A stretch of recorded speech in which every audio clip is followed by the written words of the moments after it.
Maranatha, Maranatha, Kristo vient ici-bas, Kristo vient ici-bas. Amis téléspectateurs, on continue avec l'étude qu'on avait commencée, ça fait troisième étude d'ailleurs, sur la notion d'un personnage à venir, un personnage avec calibre de Moïse, et cette fois-ci qui sera un impact mondial. Donc c'est pour cette raison que nous vous prions de continuer à étudier avec nous, parce que les Juifs blancs, alors nous savons, la Bible nous dit à ceux qui se disent Juifs ne sont pas, ils sont de la synagogue de Satan, Apocalypse chapitre 2 verset 9 et Apocalypse chapitre 3 verset 9. Donc ces gens-là, ils connaissent, ils ont découvert que ce personnage est futuristique, et surtout durant le rassemblement des tribus d'Israël. Donc on va voir quelques versets, parce qu'il y a vraiment des gens qui m'ont parlé, qui m'ont dit, frère Mono, vraiment, je vois quelqu'un, il y a un David là, on ne peut pas enlever ça. Quelqu'un pense que c'était Jésus-Christ. On a discuté, on a vu que Jésus-Christ c'est Yahweh. Apocalypse, Zacharie 12 au verset 10. Et moi Yahweh, j'enverrai un esprit de grâce et de supplication. Ils tourneront les regards vers moi, celui qu'ils ont percé. Donc, on voit que Yahweh continue dans la Bible, dans le Nouveau Testament, et dans la personne de Jésus-Christ, et on l'appelle Seigneur, et c'est lui que, dans tout l'Ancien Testament, qui a été référé comme Yahweh. Donc, quand nous avons vu ce personnage de Deutéronome 18, que par coïncidence, durant cette semaine, on fait la leçon de l'école du sabbat, et les gens sont confus de ce personnage, ils ne comprennent rien. Et car dans le temps du Christ, on cherchait encore ce personnage, parce qu'on a bien compris que ce personnage devait être un être humain, qui va avoir une femme, il va avoir des enfants, il va s'asseoir sur le trône de David. C'est pour cette raison qu'on a posé la question sur Actes chapitre 1 au verset 6 à 8. Est-ce qu'en ce temps-là, tu rétabliras le royaume d'Israël? Parce que durant le royaume d'Israël, on attend et la restauration du trône de David. C'était toutes les promesses de l'Ancien Testament. À côté de ça, et Amos chapitre 9 parle d'une certaine grande tribulation que le peuple Israël va avoir durant la fin des temps. Et après cela, il est dit que je susciterai, je relèverai la maison de David. Donc ici, quand on met toutes les Écritures ensemble, on voit qu'il n'y a pas de sortie de là. Il y a vraiment un David, il y a vraiment un personnage qui est humain, on va pouvoir le voir, le toucher, le parler, qui aura assis sur un trône. Et d'ailleurs, pensons bien, quand Jésus revient, il sera glorieux. Est-ce qu'on peut aller le voir comme ça, il va venir voir? Non, il est Dieu. Et donc, il est si glorieux, et le monde ne pourrait pas le soutenir. Donc, ce sont les saints, les rachetés, comme la Bible a dit, sans la sanctification, nul ne verra du Seigneur. Donc, durant la sanctification de son peuple, il va avoir un David. Et ce David-là est très pivotal, parce qu'il sera un roi, il sera un prince, il sera un prêtre, il sera un pasteur, il sera un prophète, et c'est bien répété à travers l'Ancien Testament. Maintenant, il y a des gens qui me disent vraiment, frère Almonor, oui, c'est vrai, il n'y a pas de sortie, il y a un David. Mais peut-être ce n'est pas Jésus-Christ, mais c'est le vieux David, l'ancien David qui était du temps, et il va pouvoir ressusciter des morts, et pendant la résurrection, il va reprendre sa place. Mais ce n'est pas du tout. C'est là qui est important, parce qu'on va voir, et la toute dernière fois, on a pris Ézéchiel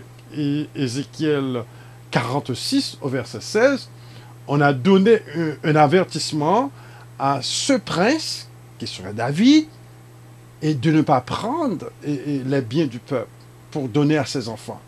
Donc c'était une mise en garde, prophétiquement parlant, à ce David-là, de ne pas toucher les biens du peuple parce qu'il paraît que c'est ça qu'on faisait durant les années passées.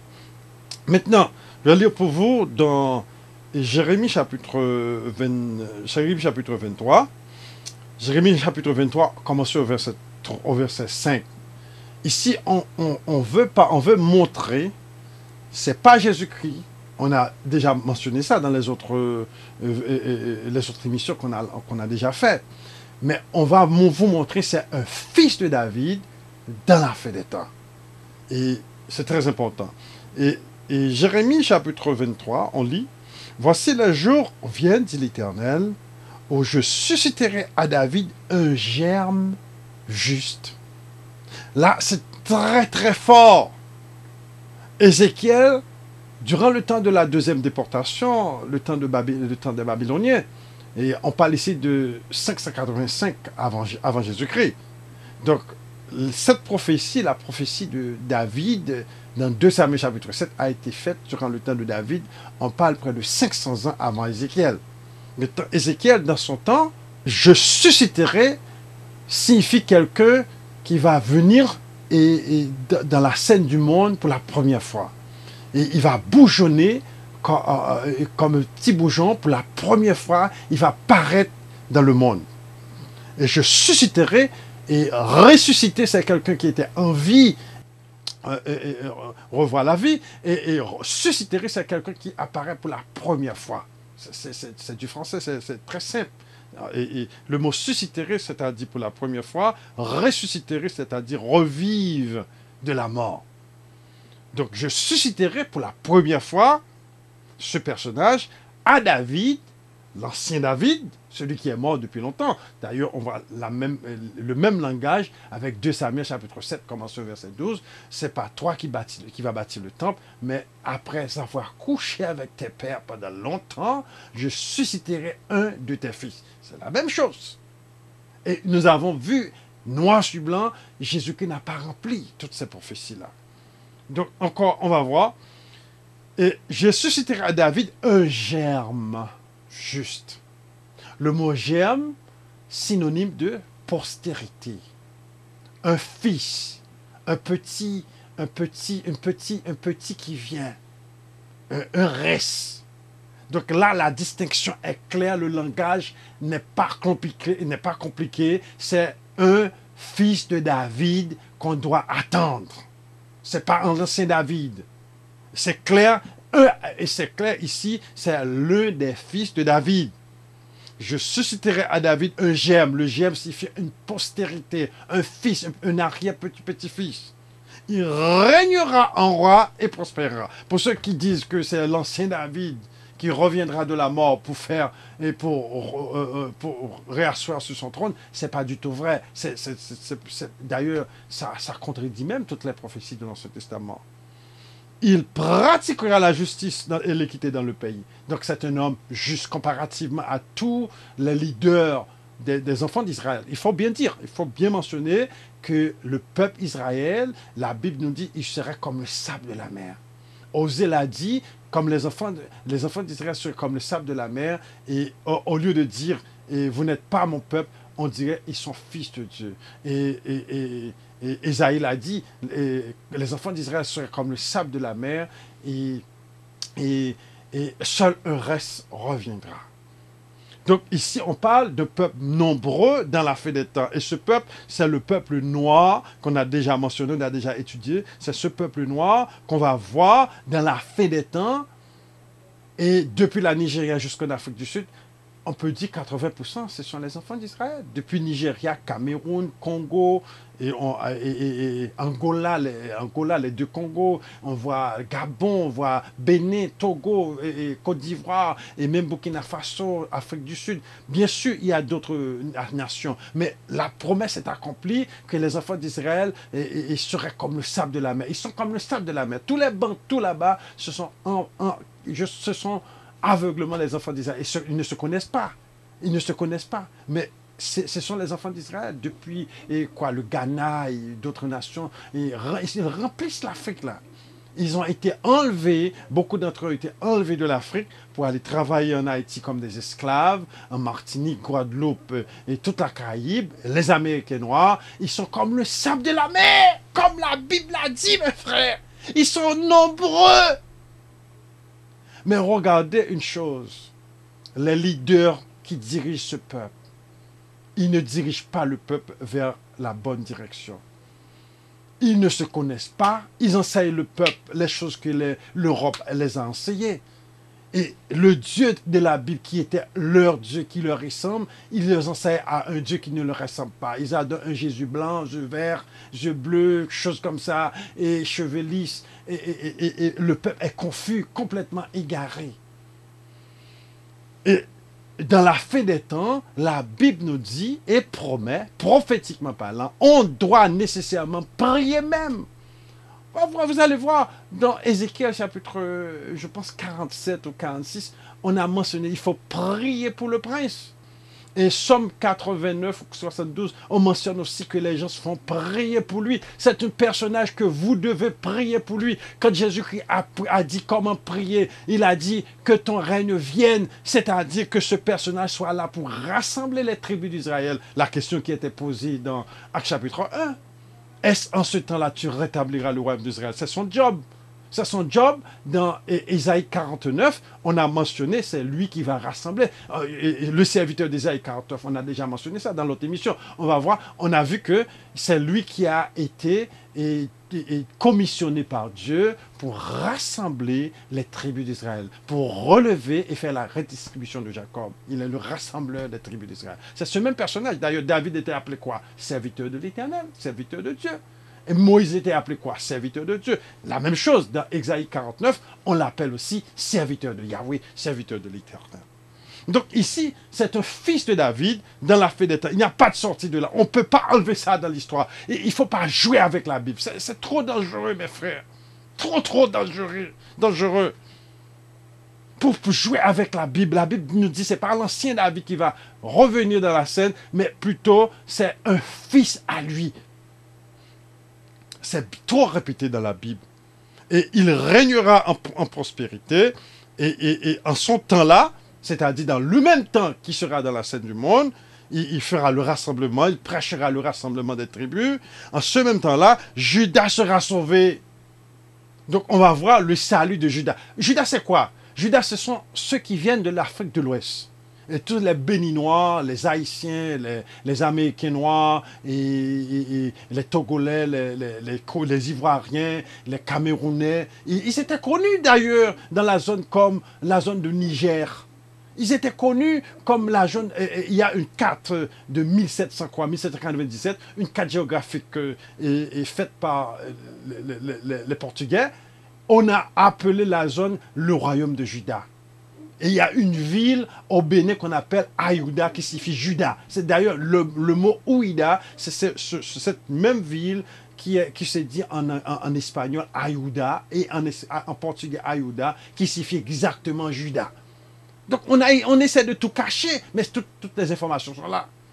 Donc c'est au sein de ces Noirs-là, au sein de ce peuple-là, au sein de ces gens-là qui sont pratiquement égarés, ils sont perdus, ils sont dans toutes les religions du monde. Ils sont perdus, égarés, ils ne se connaissent pas. Au sein de ce peuple-là, Dieu va susciter de la maison royale qui a été perdue et séparée de la gloire depuis longtemps. Dieu va susciter un des fils de David. Mais c'est la bonne nouvelle. La Bible nous dit que la maison de David est vaste. Il y a beaucoup d'entre nous qui sont fils de David sans le savoir. Peut-être c'est vous. D'ailleurs, c'est toute la maison royale. Et ça vaut la peine de se préparer pour cet événement-là. Donc, encore, on continue.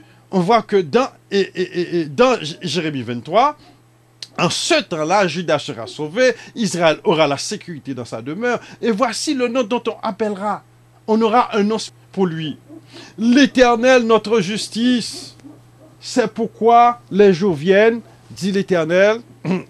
C'est pourquoi les jours viennent, dit l'Éternel. On ne dira plus l'Éternel est vivant, lui qui a fait monter du pays d'Égypte les enfants d'Israël, mais on dira l'Éternel est vivant, lui qui a fait monter et qui a ramené la postérité de la maison d'Israël, du pays de Septentrion, de tous les pays où je les avais chassés, et ils habiteront dans leur pays. Ici, on parle durant le rassemblement. Et c'est lui qui va rassembler Juda, il va rassembler Israël, il va annoncer à ce peuple, c'est le temps de se rassembler, car Dieu nous a signalé et sa grâce, il va nous faire retourner dans le pays pour réhabiter comme il était autrefois. Ça, c'est Jérémie 23.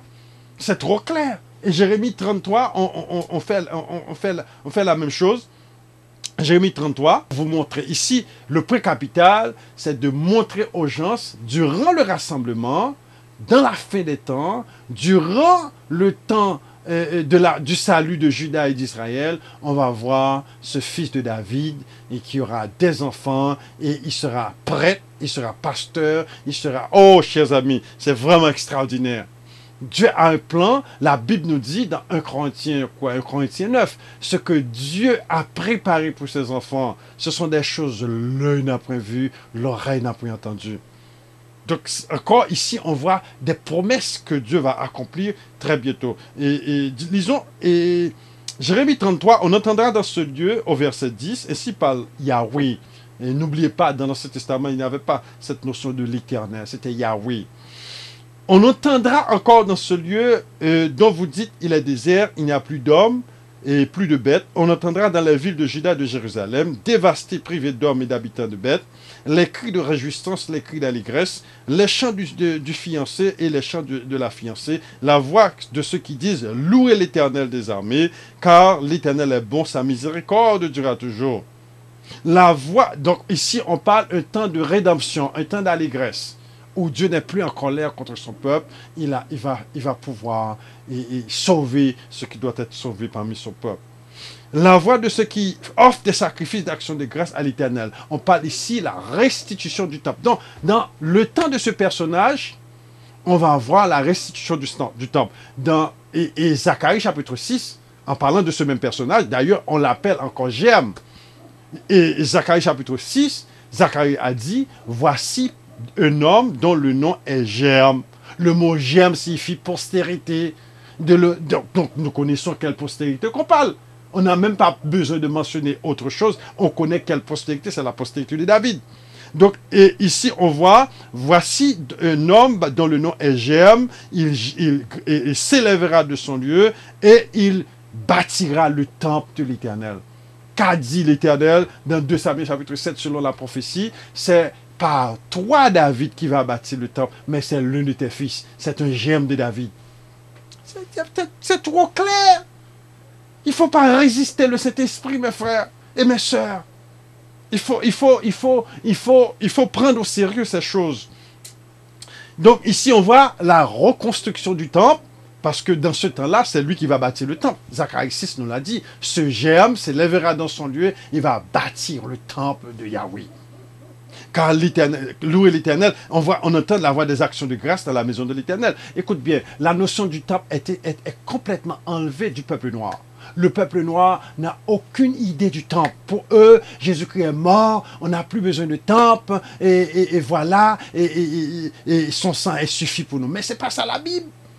La Bible, ce n'est pas ça du tout. Ézéchiel chapitre 37 nous dit, et les nations sauront que c'est moi Yahweh qui les sanctifie. Sanctifie qui? Les enfants d'Israël. Qui les sanctifie lorsque je bâtirai mon sanctuaire au milieu d'eux. Lorsque mon sanctuaire sera placé au milieu du peuple noir, parce que le peuple noir est foutu maintenant, ils sont égarés. Spirituellement parlant, nous sommes une honte. Et regardez ce qu'on fait en Afrique, là, et toutes ces religions, là, toutes ces méga-churches, là, et ces pasteurs, là, ils font des désordres. Avec quoi ça? C'est quoi ça, là? Nous sommes une honte parmi les nations. Mais dans ce temps-là, Dieu va nous corriger, Dieu va nous montrer le chemin. Voici le chemin, marchez-y, mon peuple. C'est ce temps-là qui nous signale. Les gens en parlent. Les gens en parlent, nous avons déjà mentionné dans la dernière émission que les gens nous disent que ce personnage est déjà là. Et il y a des gens qui m'ont appelé, qui m'ont dit, frère Almonor, Dieu m'a révélé ce personnage. Donc, n'en veut pas trop dire, mais nous connaissons ceux qui prient et qui demandent à Dieu, Dieu va leur révéler ce personnage. Dieu va le révéler, Dieu est capable. Ainsi parle l'Éternel des armées. Il y aura encore dans ce lieu qui est désert, sans homme, sans bête, dans toutes les villes, il y aura des demeures pour les bergers et faisant leur troupeau. Au verset 14. Voici les jours viennent, dit l'Éternel, où j'accomplirai la bonne parole que j'ai dite sur la maison d'Israël et la maison de Juda. Rappelez-vous bien que la maison d'Israël, la maison de Juda, depuis le temps de Salomon, depuis l'abandon de Salomon, et la maison est divisée. Israël dans le nord, Juda dans le sud. Et le pays est dégringolé, le pays a perdu tout son bon sens et nous sommes devenus ce que nous sommes aujourd'hui, esclaves en permanence. Et nous sommes au Congo, en Haïti, nous sommes une bêtise parmi les nations. Maintenant, dans la fin des temps, Dieu va rassembler toute sa maison. Ils seront comme le sable de la mer. C'est le des plus grands événements prophétisés de la Bible. Deutéronome chapitre 4. Avez-vous vu, avez-vous entendu une chose pareille, un Dieu qui descend du ciel pour aller chercher son peuple de toutes les nations, qu'a dit Moïse? C'est un événement qui a été bien, c'est tellement grand, ça va bouleverser toutes les nations de la terre, comme la Bible a dit. L'Éternel va étendre son bras puissant, il va faire sortir son peuple à main forte et à bras étendus parmi toutes les nations de la terre. C'est pas de la blague. C'est l'un des plus grands événements mentionnés de la Bible. Mais malheureusement, encore, c'est quoi l'Église? La définition de l'Église, c'est le rassemblement des saints. Le rassemblement des saints, c'est quoi? C'est cette prophétie-là qu'on est en train de dire. Durant le rassemblement, on va avoir le Messie. Il va annoncer au peuple qui il est. Il va réveiller le peuple. Et il va aussi bien rassembler le peuple. Ce sera l'une des plus grandes joies, des plus grands événements que Dieu ordonne son peuple de sortir d'Haïti, de la Martinique, Guadeloupe, la Caraïbe, du Congo, partout au Bénin, Guadeloupe, et Cameroun, Angola, partout dans le monde. Ils vont sortir de ces pays pour retourner dans leur pays. La Bible dit qu'il n'y aura plus de place. Et tellement les gens seront nombreux. Et la Bible nous dit, on continue, je ferai éclore à David au verset 15. Et Jérémie 33 au verset 15, encore, c'est trop répété dans la Bible, c'est trop clair dans la Bible pour dire c'est l'ancien David, pour dire c'est Jésus-Christ. Ces textes-là, Jésus-Christ n'a pas accompli, et l'ancien David, c'est pas du tout là. On parle de l'un de ses fils, on parle de sa postérité, on parle d'un germe. Voici les jours viennent, dit l'Éternel, où j'accomplirai la bonne parole que j'ai dite sur la maison d'Israël, la maison de Juda. En ces jours et en ce temps-là, je ferai éclore. Le mot éclore signifie, il sera un star. Il sera une vedette. Il sera une personne magnifique. Donc, dans ce texte-là, on voit que Dieu va nous visiter. Ceux qui étudient ces genres de choses maintenant, vous êtes des prémices de l'Éternel. Tous ceux qui embrassent ce genre de message-là, vous êtes des prémices. Et parmi vous, Dieu va susciter des stars. J'aime ce message. C'est un message extraordinaire. Mes frères et sœurs, Jésus-Christ aura une récompense pour ceux qui étudient, pour ceux qui passent du temps à jeûner, prier, pour découvrir ces choses. Il y aura un trésor. Personnellement, j'ai une vision, c'est quoi ça, en 2006. Je faisais une prière, une ouverture de sabbat chez une sœur de l'église. Et pendant que j'arrive dans la réunion, j'ai une vision.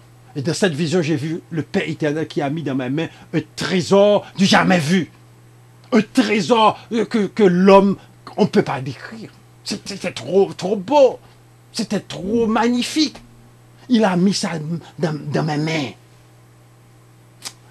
Ah, et j'ai d'autres frères aussi qui ont fait des visions pareilles.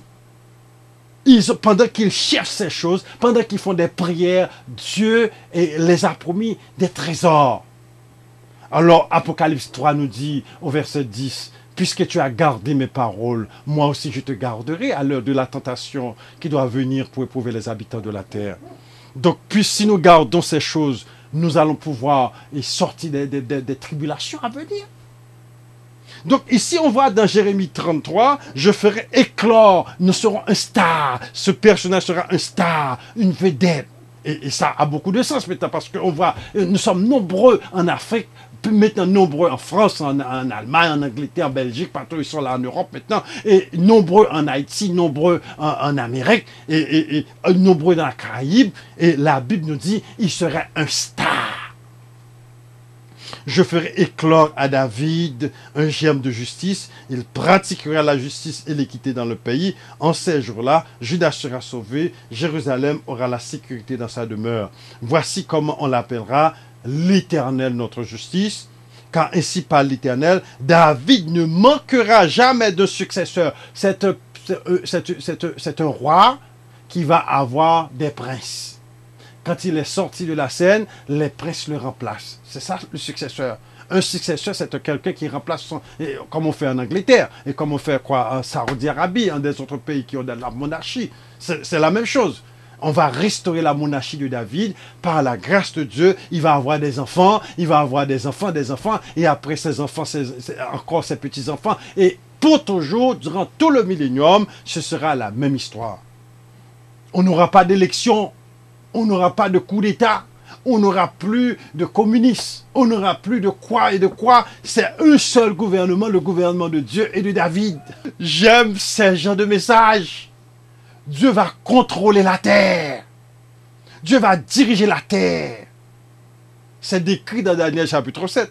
Faute du temps, non pas l'occasion de lire, mais Daniel chapitre 7, la Bible nous dit, j'ai vu quelqu'un venant sur les lieux du ciel, on lui donna le pouvoir, le règne, la domination et tous les royaumes qui sont sous les cieux. C'est ce David-là. Il va recevoir tous les royaumes qui sont sous les cieux, qu'a promis Yahweh dans Amos chapitre 9.